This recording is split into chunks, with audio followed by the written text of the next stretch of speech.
Okay, welcome everyone to the Entrepreneurial Journey in Animation, Advertising, Design, and Tech panel at Afro Comic-Con Virtual 2020 event, and thank you for joining us.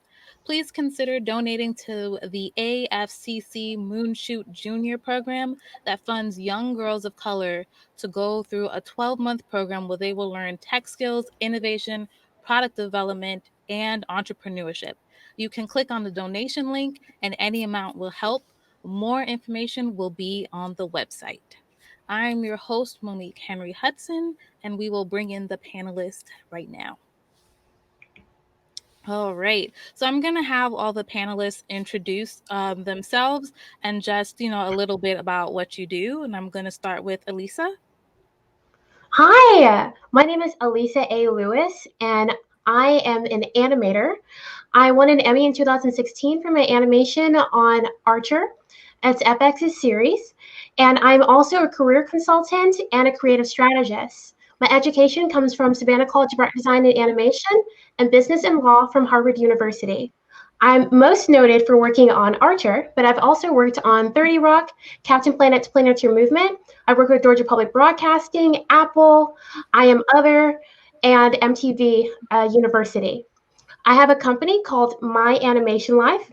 It's a creative solutions agency where we work to connect talent with people who need talent. So if a company is looking to get a project funded and they need artists to help them get that funding for a pitch, we put artists on the project. And if they just want to get a project done, we also help them with that. With emerging artists, our real goal is to have employment equality. So there are a lot of artists who are looking for jobs in the animation industry, whether that's character designers, illustrators, voice actors, animators, and we help them with their employment needs so that they can have thriving careers. I'm also on the board of directors of ASIFA South, one of the largest animation societies in the southeastern United States, and I'm a judge for the Emmy Awards. I have a comic called Life is Molly, and you're welcome to check that out online. All right, next we have Obi. Hey, my name is Obi Onyejikwe. I'm the CEO and founder of Pixel Part Studio. Also have a software company called Unami, where we create automated software for animators and video game developers. With Pixelpart, we've Emmy-nominated studio. We worked on everything from promos for Cartoon Network, Nickelodeon, Disney, as well as multiple other channels like Spike TV. So right now we've also worked on animated shows as well. So we do shows, commercials, as well as movie shorts. So yeah, I'm just here to definitely help people out and give some more insight into the industry. And then feel free to check out our website, which is pixelpiratestudio.com. Thank you. And then you can correct me if I pronounce your name wrong. Is it Anwar? It's Anwar. Anwar. Okay. What's up, everybody? My name is Anwar Bey. I am a founder and director of Mind Traveler Design. It's a boutique video game art studio based here in San Francisco, California. I've been working in the video games industry as an artist, specializing in 3D character design, story design, and 2D art for about 13 years now. I've worked on projects like World of Warcraft, StarCraft with Blizzard. I've worked with Ubisoft on Assassin's Creed and Bethesda on Elder Scrolls Online. I've worked on a variety of different projects. Our focus right now is a project called Plasma Worlds. It's an internal development that we are creating at Mind Traveler Design. It's an intellectual property that focuses on science fiction storytelling that takes place in different countries in Africa. And you can check it out at plasmaworlds.com. All right. Thank you. I mean, you guys, I'm just speechless. I mean, I read the bios, a little bit about y'all, but I still wasn't ready. Can you give us some insight as to what a normal day is like for you, and also what maybe a wild and crazy abnormal when something just goes left is also like for you in your day to day? Anyone could go first. Well, I'll go first. I'll tell you about my day since it's technically not over. As a person who's running a company, as an entrepreneur, and as also a creative on the team, my day is a bit of the creative side and the business side. So I locate clients. A lot of times they come organically through word of mouth or through watching content, and I vet them through consultations. I also have team members who also vet through consultations, and sometimes I have to train those team members. And then we get our project. And when it gets down to actually completing the project, I help with selecting the artists that are going to be on the project. We have a rotating list of people. And sometimes, when I'm fortunate, I get to work on the project. And this is one of those times. So right now I'm putting out 3 short films that is going out to increase Alabama voter initiatives. And I am animating on one side, and also managing a team and managing lead generation when it comes to picking up clients. So my day today started at 3 a.m.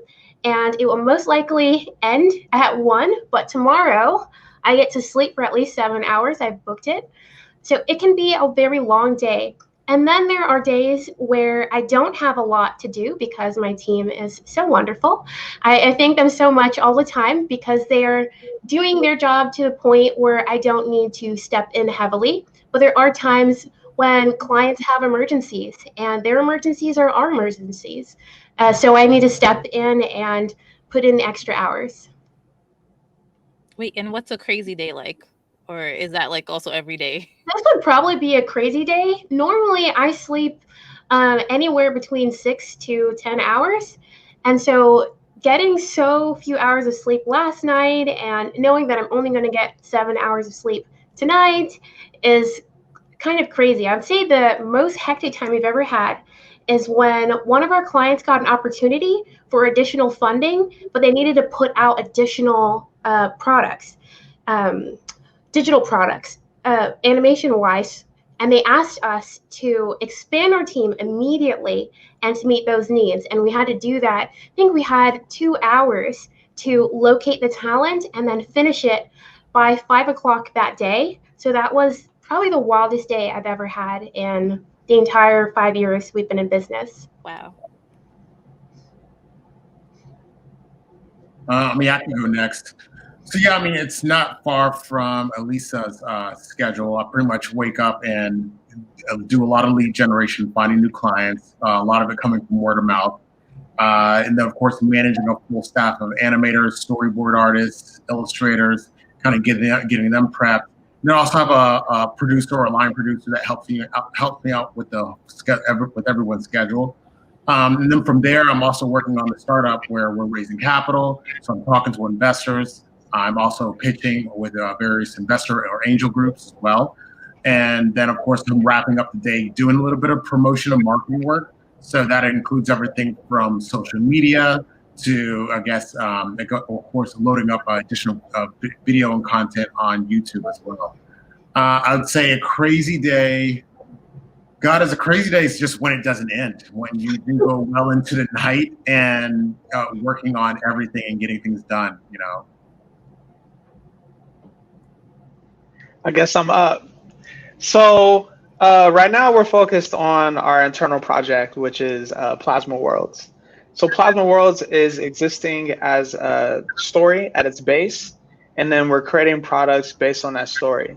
So we have an illustrated book coming out, and we're also working on short animations.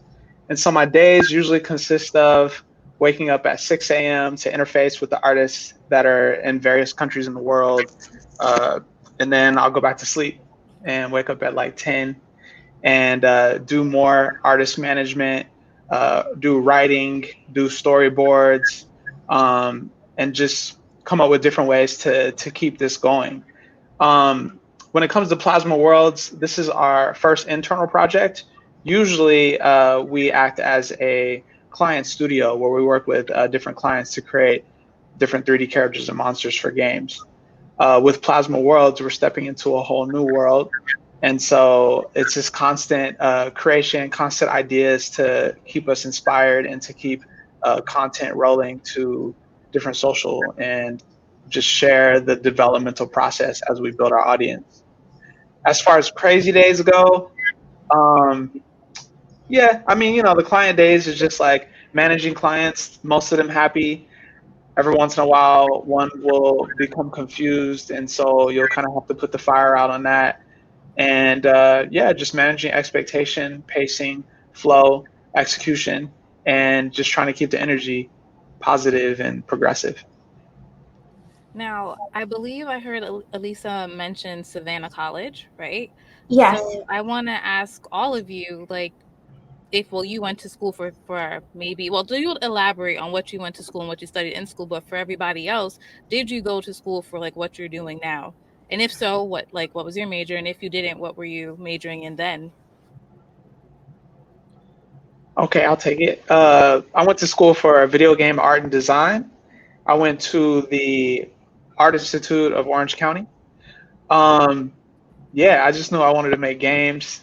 I definitely had an aptitude for art, and so I pursued that.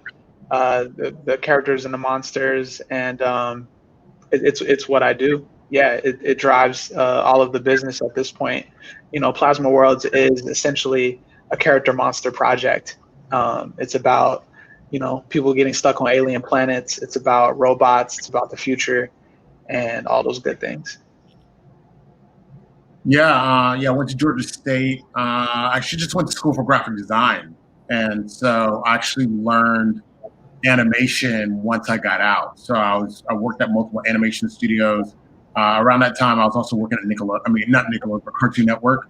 And so I was pretty much learning on the job. Just I could design, I could lay things out, and so I'd start there. And then from there, they'd have me learn how to use After Effects and Premiere, and then from there, just scaling up and just learning the skills of the trade. And I already said that I went to Savannah College of Art and Design for animation. Before that, I went to Westland College and took Fine Art Studio. They told me I would learn animation. Always check the portfolios of your universities and make sure that what you're looking at, that demo reel from the university, is actually made by students and not the professors. So that's one thing that I learned before transferring to Savannah College of Art and Design. And I am currently attending online Harvard University, studying business and law. So, Obi, you mentioned a little bit about working at Cartoon Network, but I want to ask you all, what was like your first like real industry gig or first job that you did or that you worked on? First client, I don't know, big client.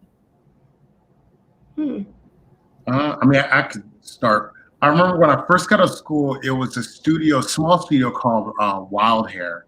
And at the time, they were working on Aqua Team Hunger Force. So I remember that was one of my first gigs. I was working on compositing for Aqua Team Hunger Force, Nice. Adult Swim at the time. And then from there, I went to this other bigger studio called Primal Screen. And then from there, I was kind of working a little bit with Cartoon Network. So it's just kind of a gradual step right after school. Mostly freelancing though, so that was a great thing. Even though I hated it at the time, I wanted that stable full-time job.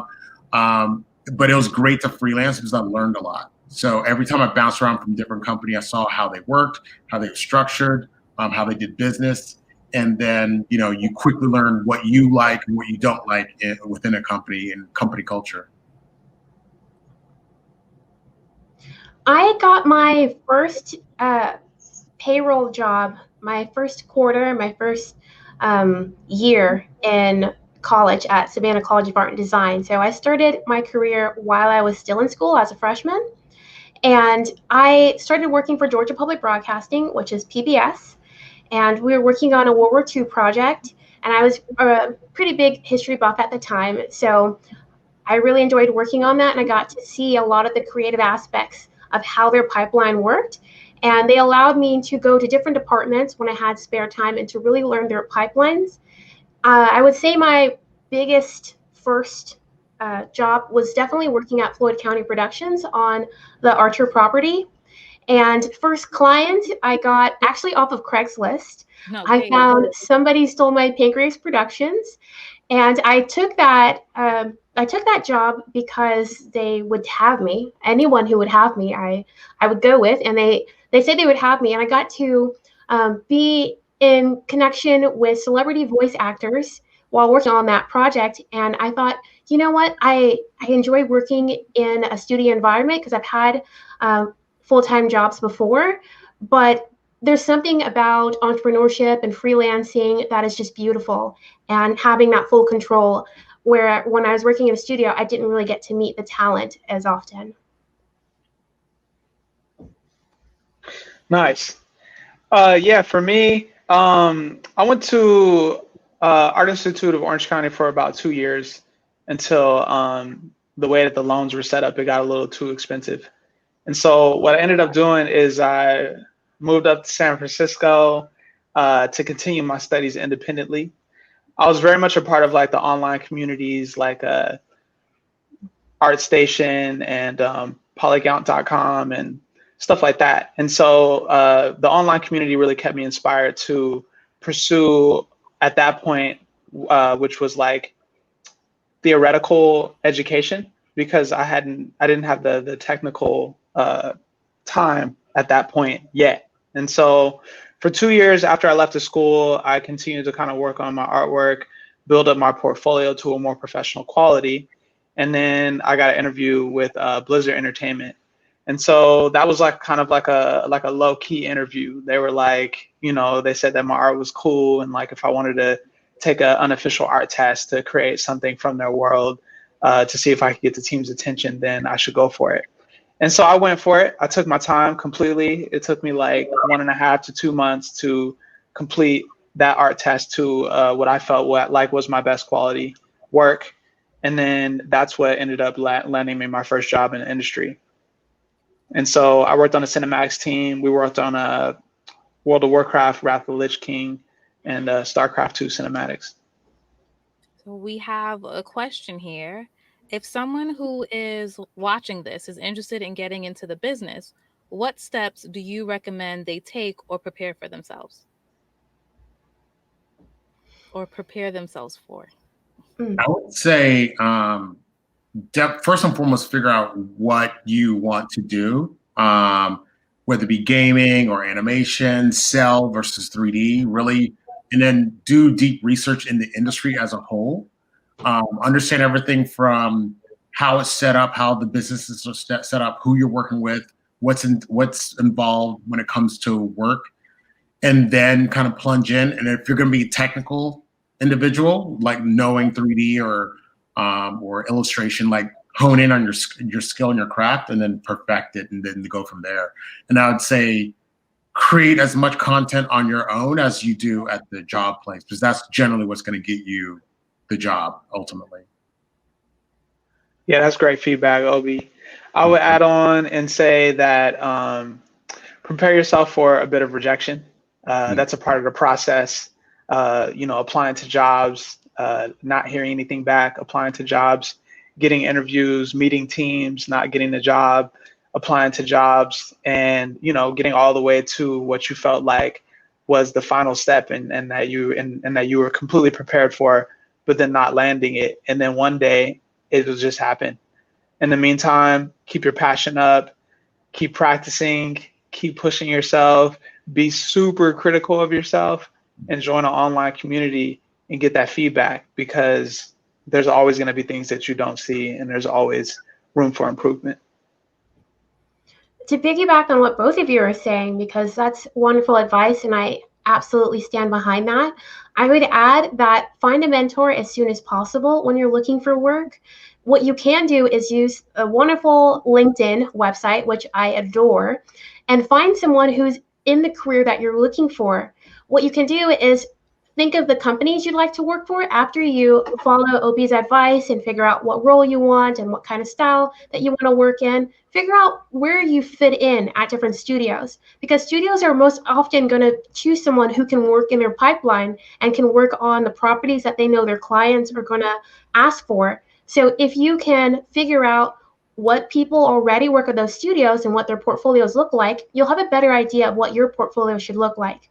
And if you're just starting out, it's really good to be realistic.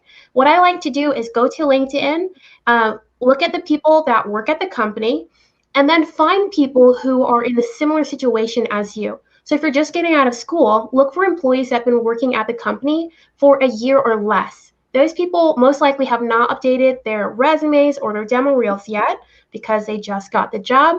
And you can see what their student portfolio looks like. And that's a more realistic expectation for what your portfolio should look like. You can also see their career path. Did they get this job directly out of school? Does the company even hire people that come directly out of school?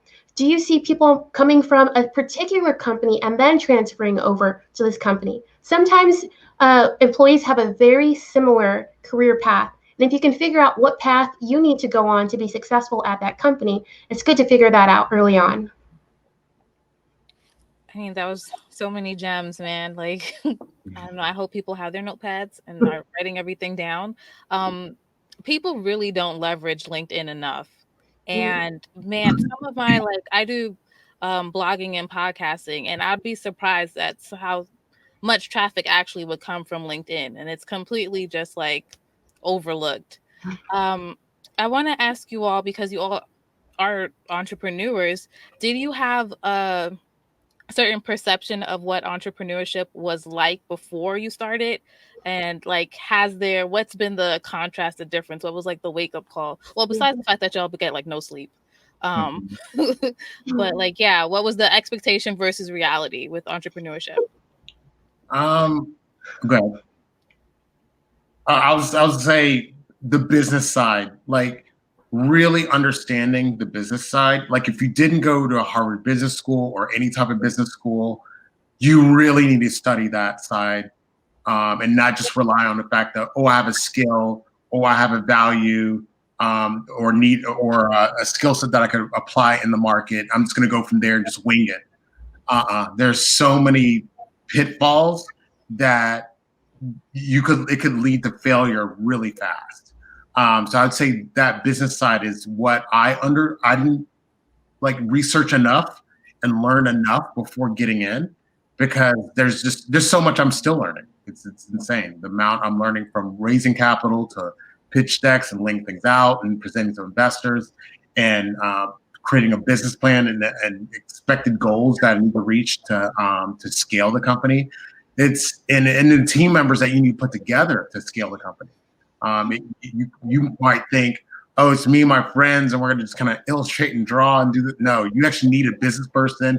You need a finance person. You need a sales and marketing person. So yeah, there's a lot to it that I would definitely research before jumping in, for sure. I absolutely wholeheartedly feel that. When I started my company, I will admit that I was a little bit arrogant.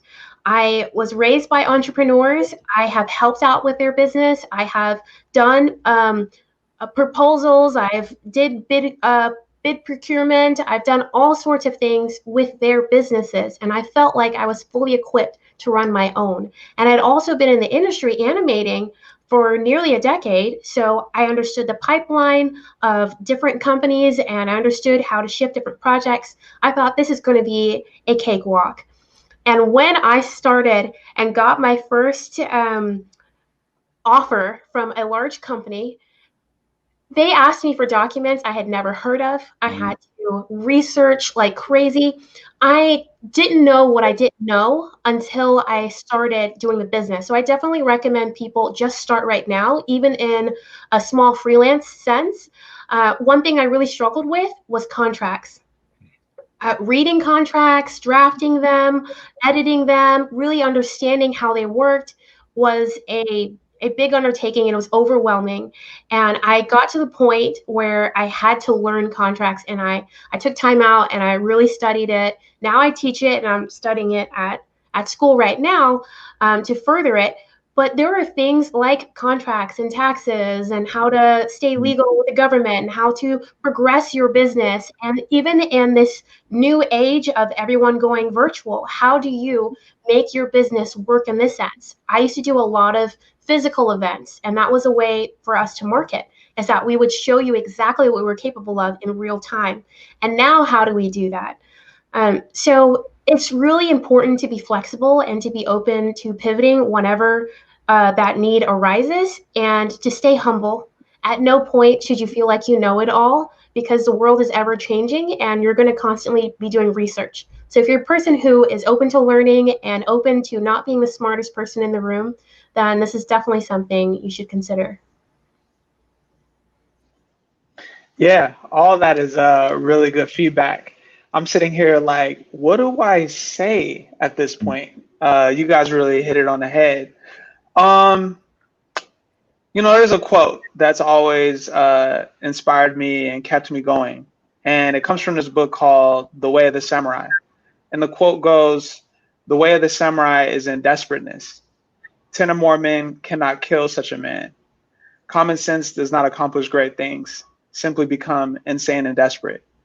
And so I say that to say that, like, entrepreneurship for me has been about putting myself in action, being passionate about seeing the things that I have no idea exist, obtaining the possibilities that I know are out there, no matter what the world may or may not say. What I love about entrepreneurship is that it's vast and it's infinite in the way that it goes down.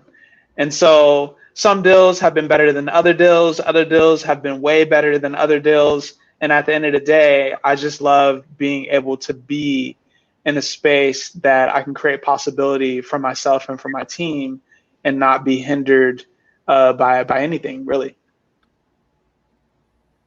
Okay. I just got so engrossed in what you're saying, I lost track of what I was supposed to be talking about. Okay, so you guys also talked about, like, I feel like you guys were like the people that just got the jobs right out of college. That's what it sounds like. And no, is there something No, you think you're here? no, No. not Oh, me. It took a couple okay, years. It took a couple years okay, great. afterwards. That's what we want to hear too, because for me, like in school, it took me like, I don't know, like almost like 4 years before I got like my first job. And I was doing all sorts of retail and stuff I just didn't want to do because bills, right? So I want to hear a bit of those stories about, like, what was that like before you got in the industry, or even if like you're freelancing, so you have a job for a couple months and then you don't, and then so how is it navigating those times? I mean, for me, it was definitely, God, this was way back. But yeah, it was tough coming out. It was a bad economy, and so I definitely wasn't working for. I think it's funny. It's 3 months. It seemed like a long 3 months, but it's like 3 months out of school. I almost went back to retail, and I just kept trying. And then I finally said, "Screw it! I'm going to take a vacation. I'm just going to relax a little bit, take a vacation." And I remember right the day before the trip, I got the freelance gig for the Wild Hair Studios that I was talking about. Then I freelanced for 2 years, so it was really hard. Finding a full-time job was, you could forget about it. It just wasn't in the cards. So the thing to do was definitely freelance. So I did that for 2 years, and then when I moved to New York, that's when I finally got a full-time gig. So, but freelancing was a great way to kind of earn a great income and learn about the industry all at the same time. Yeah, definitely. I'll tell you guys two quick stories. I'll tell you the corporate story. I'll tell you the entrepreneur story.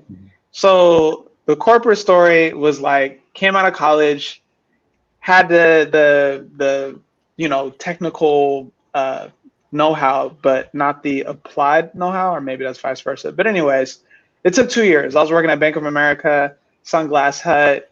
I even got a job at Sony, working in tech support, where people would call in trying to figure out how to hook in their PlayStation 2. Yeah, it was a while ago. But the whole time, with as much passion as I could muster every day, I would work on my art. And so I would get better and better at it. And after 2 years is when I was able to put in my best effort to end up snagging that job at Blizzard Entertainment. So that's the corporate story. The entrepreneurial story is interesting. I was working at EA, wasn't really happy with the pay, and an old colleague of mine was looking to start a studio. So he needed some characters made. And so I was moonlighting with him while I was working at EA, but he needed like 20 characters made, and my capability was only like 3 or 4. And so what I decided to do was leave EA and give that 20 characters full-time effort, completing them, getting the full bag, and feeling like I was at a good base to start my full-time Mind Traveler Design entrepreneurial effort. So I moved into WeWork. I had a studio. I had a really beautiful dedicated space, and I was in the zone. One of the projects that I worked on was a project that didn't pay up front. It was for a company called Valve on a game called Dota 2. And so the opportunity with my friends was to make a couple of assets that we would be creating a possibility of going into the game. And so if they go into the game, then that could be the possibility of having like a passive income, because the money that we would make from those assets going into the game would come from the amount of those assets bought by the players. And so did that on a laptop in a coffee shop. It took me probably like 10 days to complete those assets. And then I went back to branding my studio, making a website, doing everything. Anyways, after like 6 months, I was broke, super broke. And so I reached out to friends, got a loan from my friends, but it's not like as if there were clients knocking at the door. And so I remember it was like November 2014, super broke at the beginning of November. Got the loans from my friends. And then at the end of November, Valve sent us an email and they said that they were going to put those assets into the game. Now, we had no idea what that meant. And I remember I was under so much stress that I wasn't even really paying attention. I was like, cool, they're going to go in, great. When are we going to get money? Anyways, in the beginning of December, we got money. And it was a great payout. And it was based on those assets that we created for Dota 2 that went into the game that players were then buying. And so we were getting percentage payout on that. And it was a great stimulus and it was a great payout. And it went on for many months after that. And so that's my start story, corporate and entrepreneurship. I'll say that I did get my first job while I was in school immediately. And growing up with entrepreneurs, you get this hustle mentality. I've been on the streets advertising and doing marketing and doing cold calls and working in offices since I was like 5 years old. So I have that mindset of I constantly have to figure out a way to provide for myself. And when I went off to school, there wasn't much support financially from my parents because they were already putting so much into my education. So I had to figure out how I was going to stay afloat even while I was in school. So I looked for opportunities to work at a studio. So I worked at Georgia Public Broadcasting, and I also looked for freelance opportunities. There was a time for 7 months when I did not have an industry job, and that was at the height of the recession. We had an entire department get let go, and I was really struggling to figure out how I was going to navigate since I was freshly out of school. And this is a time when I really could use that dream job, but I didn't have it. And I spent 7 months working 2 full-time jobs, 72 to 80 hours a week. Through a temp agency, which sent me a lead. And I worked at a construction company because I know project bidding and I know about proposals and that world. So I helped them with that. And I also did administrative work for them and managed a lot of their projects, sending people out on different things. So a lot of what I do for animation, I was doing for construction. I did that in the mornings, and in the evenings and at night, I worked at Yogli Mowgli, one of their first locations here in Georgia. And I love that job because we got free yogurt, and I love yogurt, and I would eat yogurt until, I was sick at night. So it was great. But while doing that, it was so stressful working that heavy load of a mix of the stress of making sure that our company earns enough money in the morning and that our projects are staffed and that people are exactly where they need to be. And then at night managing, because I was managing the facility and making sure that everyone on staff was also where they needed to be and that the machines that we were taking care of were running properly and that our money was balanced at night. That whole thing caused me to get shingles. And if you've ever had the chickenpox vaccine, you now have a nice little host living inside of you that can express itself as shingles. And it was extremely painful. And the only way to relieve some of that pain is to stay calm. So staying calm while I was in excruciating pain, also contagious, and having to still work both full-time jobs. Every single week, I had 1 half day off, so never a full day off.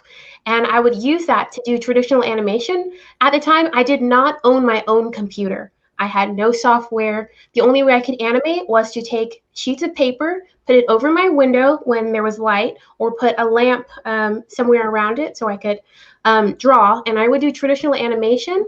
And I did not have a lot of money because I also was managing the expenses of 2 other grown adults straight out of school. So it was difficult. I was paying for a place for me and 2 other people, and I was paying all the bills for the 3 of us and our vehicles. So I had to work. I was the only one working. I had to work those 2 jobs.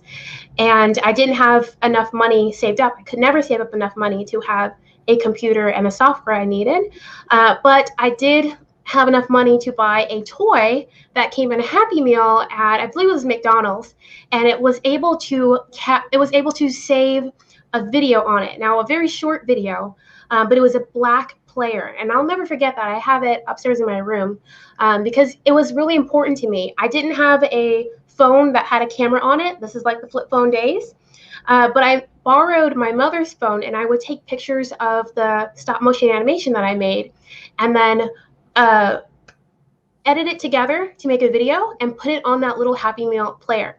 And I continued to go to art events. So some days on those half days, I would go at night to an animation event, and I would put on a happy face, and I would network with people, and I would show them my latest project, which was on that player, and they would see it. And eventually, I was asked by someone who was working on the Archer property if I wanted to take the animation test. And I did want to take the animation test, but I did not have a computer and I did not have software. So I used to go to the public library, and I thought, okay, I can do it there. But they don't have a software either, and you could only be on that computer between 20 to 40 minutes. So I'd have to log off and leave the computer station, and I also only had that half day off. So I had a significant other who saw my plight, and one day he just came and he surprised me with a desktop computer with some software on it so that I could finish my animation test. And I took the animation test, I got the job, and it was within a week and a half, that whole entire span. And then I didn't have to struggle for computers again. So it was a happy ending. But I've had 7 months outside of the industry, and it was a bit of a struggle. Yeah. So now you've sparked something with me. Like, I'm a big advocate for like self-care, and very similar to you, I do a lot of stuff to all of you.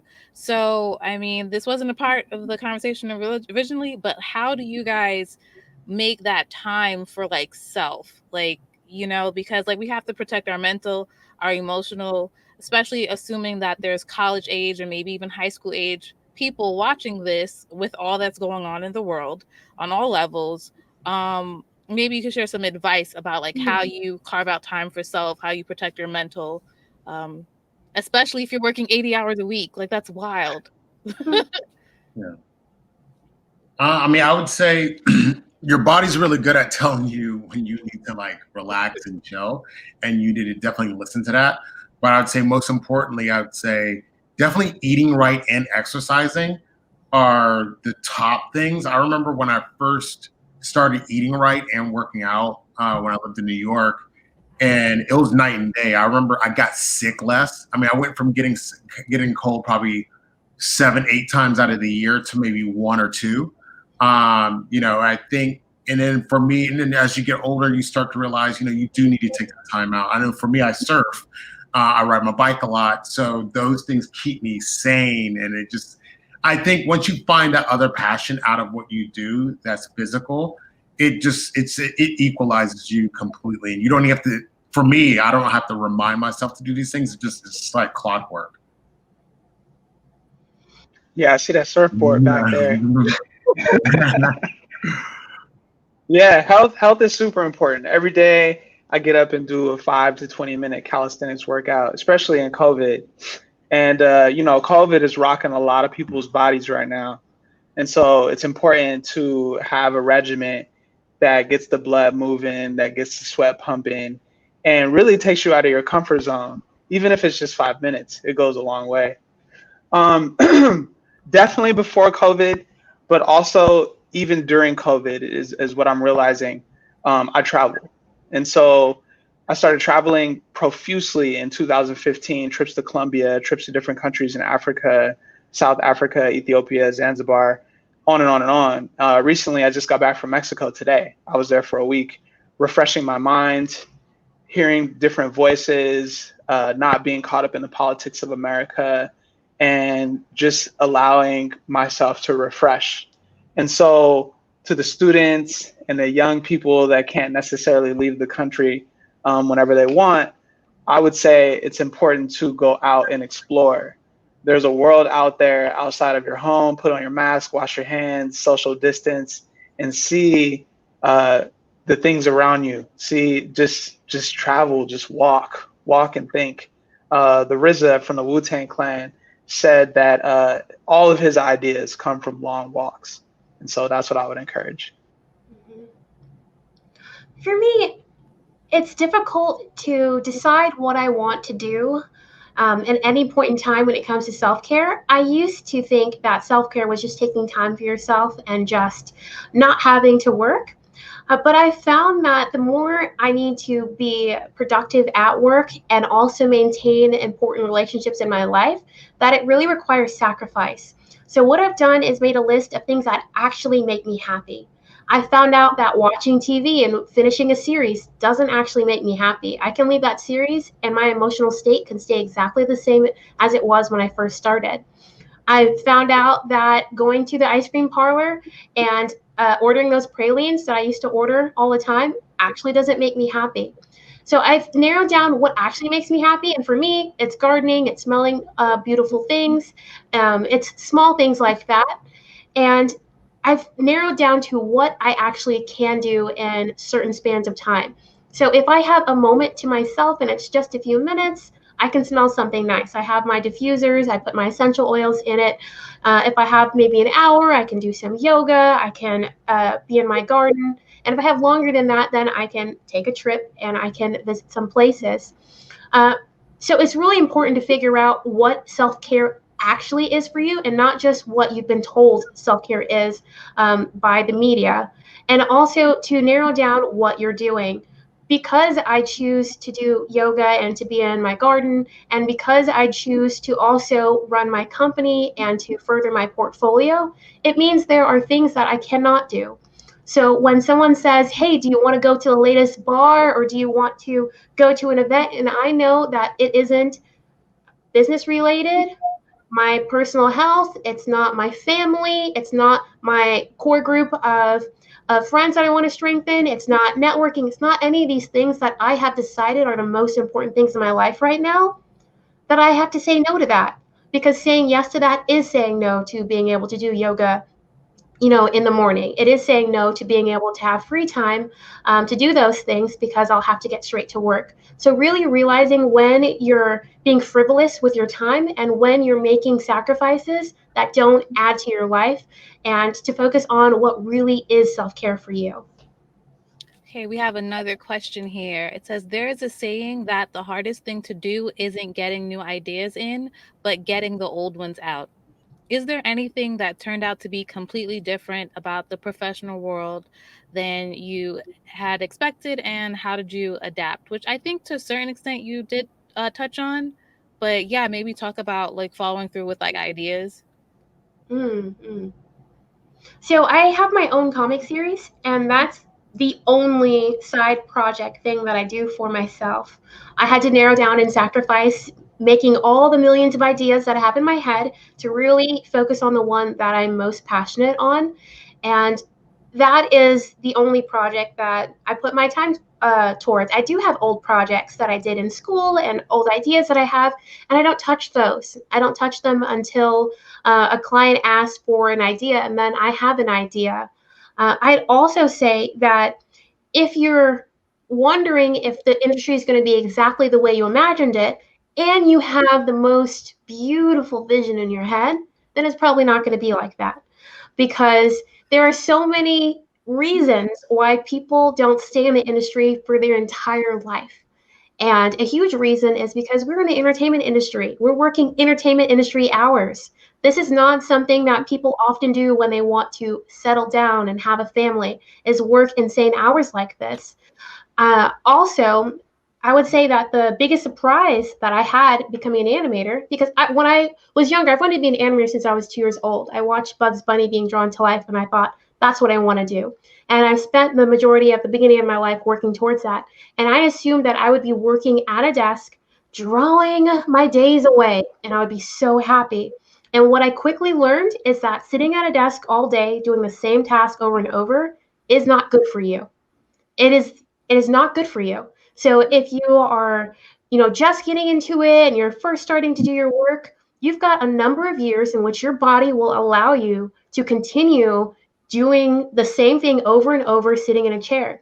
There are things that artists have as common injuries, not just carpal tunnel in our wrists, but arthritis in our wrists, arthritis in the neck, sciatic pains in the legs. It's really important, as my two co-panelists have said, is to stay healthy and to exercise, but also this job is not the healthiest job. So having some sort of plan B, and for me, that's entrepreneurship. And knowing that I don't have to do all the drawing myself, that's the biggest surprise, is that what I actually wanted to do my whole life actually wasn't the healthiest thing for me. I would say as well, the politics. I mean, you think working for in these studios and these entertainment companies and or working on cartoons or even probably even video games, that you're going to be working with the coolest people in the world and they're going to be so experienced, it's going to be on point. No, there's a lot of politics to be played. I think the biggest shocker to me is when I had bosses that couldn't do what I did. That was the biggest shocker to me. I remember when I first started out in the industry, my bosses could do what I could do. They could animate, they could work in After Effects, you could do all that. Then when I got into more of the corporate world and saw that your bosses were people who worked in marketing and they couldn't really actually be hands-on on a computer, they didn't really know how to use the programs, that threw me off, because I was like, well, how did you get there? How did you get this role? And how come you don't know anything that I do? You don't know the details of it. So I think that was the biggest shocker. And then that's a trickle up set of politics from there. So it kind of just gets weirder and worse. That's depending on what company you work at. But I think, and then understanding company culture, understanding that you weren't meant to be at every single company. You may want to really be at this one company, and then when you get in, you realize, oh my God, this is not where I need to be right now. So just keep that in mind too. I would say for anybody listening, is you weren't meant to be at every company for sure, because the company culture may not be right for you. Yeah, that's true. Like, wait till you get that first corporate job, and yeah, the inner workings of it all is very telling. I remember when I first started working at Blizzard, there were these departments in the building that were like branded as off limits. There were like these signs outside of the doors that said, do not enter. And so me, I was like, listen, I'm at Blizzard. This is a one-time, a lifetime opportunity. I'm going in. So I would go in and I'd make friends with those teams that are working on secret projects. And those projects were early on. And so I got to see like the pre-production efforts, the pipeline creation efforts, the next gen testing efforts. And all of that became really helpful for me in my entrepreneurship. I mentioned earlier that we're working on an internal project called Plasma Worlds. The reason why we're focused on Plasma Worlds is because I've been studying the business of the entertainment industry. And if I only continue, in my brain, the way that I philosophize around entrepreneurship is that if I only continue to do client work, then I'll always be searching for new projects and at the whim of the client. Plasma Worlds is about creating our own platform, our own intellectual property that we can utilize in all kinds of different aspects of entertainment. So that means, like, you know, Plasma Worlds will exist as a TV show, as a comic book, as an illustrated book, as a movie. We'll be licensing and selling rights to all kinds of different entertainment platforms. And so that's my advice. Okay, so we are kind of starting to come down to the end of this, and I did want to kind of hear y'all thoughts and opinions. Over the summer, we saw a wave of studios and like educational institutions express their support for Black creatives in the industry, and I just wanted to know, like, how do you feel at the time, and also have your feelings changed, and then also, can you talk about basically like why it's important for entrepreneurship in regards to the performative actions that we saw this summer? I mean, I'll start. I would say, I mean, it's great that there's a push for more Black, hiring more Black talent for whether it be acting or, you know, animation or gaming, all the above, even writing and producing. But I think at the end of the day, when it comes to the African American community, for me, I just think we need to be more of us should be entrepreneurs. I think that's where true freedom is going to really come from, where we don't have to ask for permission and hope that we're hired and hope that we're brought in to the meeting. It's just better to always have your own IP, all of that, so that you could do it your way, and so that you're not asking and hoping to get an opportunity. Mhm. Cool. Yeah. I mean, this is part of me Let's talk about Blackness. part of me that doesn't like it. I don't like that people are saying, "Oh, I want to hire you because you're Black. You want to do this project because you're Black." And there's this other side of it where people who are not Black are applying for grants and just bringing in a Black face to get that grant money.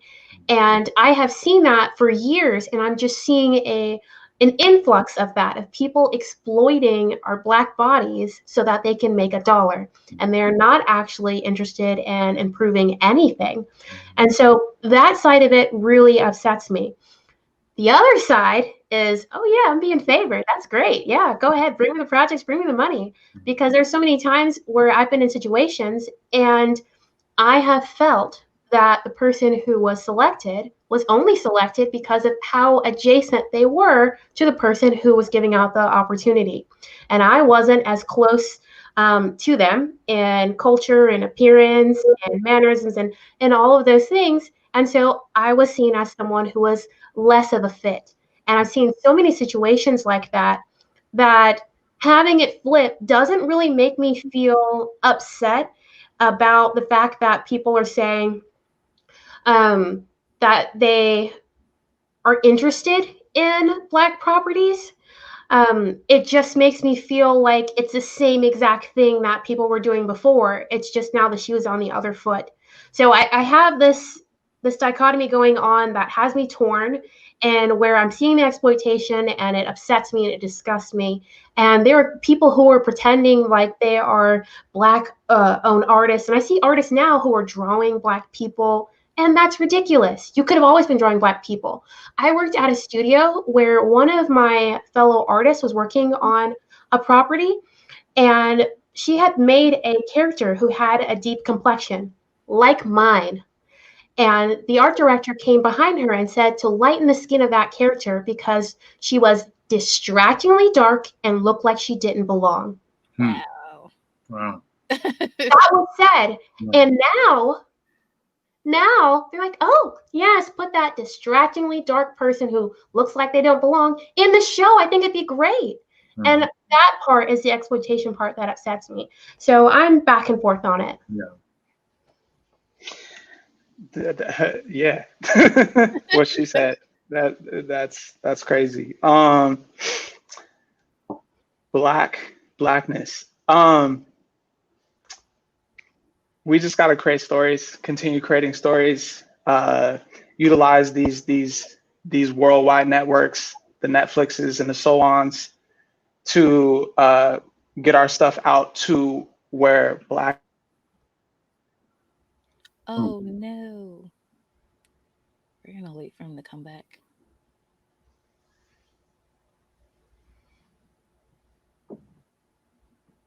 It sounded good. I do think we should have our own IP and start creating our own stories. It's the only way we're going to get our authentic truth out there. I was talking to one of my friends who was not Black the other day, and she said she really enjoyed being in parts of town, just in real life, where there were Black people because she got to see how Black people actually interacted with each other and with the world. And when she watched television shows that were made by Black people, she got an idea of the Black mind. She said when she watches movies, she's always told what Black people think and the patterns of which Black people make their decisions. Right. But when she watches a show that was made by a Black person, it's a completely different story. You get to see someone who is thinking in a pattern that's not too different from the way you think, but they're just considering their circumstances, and that's a breath of fresh air. Yeah. No, I completely agree. I mean, I think it's all about telling your own story. He's back. Yes, yes. What's up? Hey. I was so passionate. As you were saying. It's important for us to create stories, utilize these worldwide platforms. As far as Blackness goes, like, we have a continent, it's called Africa. And in there is, infinite people that want to see our work, that want to see our expertise that we have encapsulated by working at these different studios, that want to see content that is for them, by them. And everybody has the internet. Everybody has access to this work that we could create. And so it's important that we keep that in mind and that we focus on that. Absolutely. And with that, we have reached the end. So I would like for all of you to just say your name and let people know how they could reach you to learn more about what you're working on and just how they can contact you as well. All right, I'll go first. My name is Anwar Bey. You can find me at anwarbey.com. You can find me on Twitter at Anwar101. And you can find me at Anwar Bey on all the socials. And then again, plasmaworlds.com is where it's at. Sign up for the newsletter, get all those updates. We got all kinds of stuff coming, all the beautiful Blackness. I'll go next. My name is Alisa A. Lewis, and you can find me at alisaalewis.com. Please spell my name correctly because Alisa Lewis is a common name. And if you are interested in entering the animation industry, maybe you're an emerging artist, we have an intensive happening in November, and you can absolutely sign up for it. Just shoot me an email or a message on either my personal site or my company site, myanimationlife.com. We have the Southeast's most inclusive animation map resource, calendar, and classified listing. So if you're looking for a job or you're looking to get into the industry, let us help you. Let us review your resume and your portfolio and consult with you and help pair you with studios that might work or help you with entrepreneurship. And if you are looking to have a project done, know that we have a very extensive database that is all over the world, and we have artists that can help you not just with completing tasks on your project, but with project management. And if you are doing your very first project, we'd love to consult with you and just help you figure out what the budget's going to be, what the timeline's going to be, and what you can expect. Hi, so I'm Obi Onyejikwe. I'm with Pixel Pirate Studio. So you could visit our website. It's pixelpiratestudio.com. And you'll be able to see all the amazing work that we've done in the past. And then you'll also see upcoming projects that we're currently working on. Also, check out my software company called Unami. It's getunami.com. We're currently raising capital. We're about to launch an equity crowdfund. So please visit at the website and you'll be able to see a link that takes you to the equity crowdfund. You'll get a chance to potentially invest in a software company for animators and video game developers. So thank you very much for this opportunity, guys. Great. And again, my name is Monique Henry Hudson. You can find me on all social media platforms at Simply Robotics. And the robotics part is spelled ROBOTIX. Again, I would like to thank Afro Comic-Con for having us. And remember that you can donate to Afro Comic-Con, a Moonshoot Junior program that funds young girls of color to go through a 12-month program where they will learn tech skills, innovation, product development, and entrepreneurship. And click on the donation link. Any amount will help. Thank you again and enjoy the rest of the con. Thank you. Thank you.